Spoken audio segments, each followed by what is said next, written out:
This is the solution video for section 7.3, problem 25.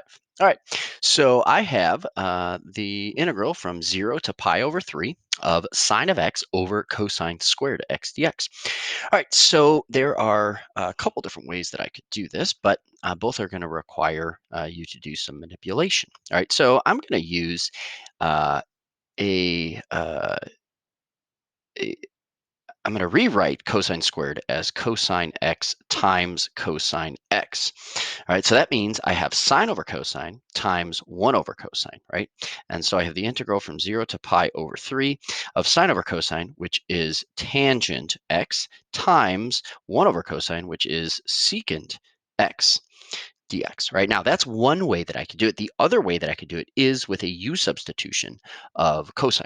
All right, but I'm going to go ahead and continue with this. So the integral of tangent x secant x is secant x, and then I'm going to evaluate from 0 to pi over 3. Now notice I didn't make a u substitution, so I'm still just going to leave these as 0 and pi over 3 because I have no u that came into play here. All right, and so now, all right, so I'm going to evaluate with secant. So secant of pi over 3 minus secant of 0. All right, so secant of pi over 3, remember that's the reciprocal of cosine of pi over 3.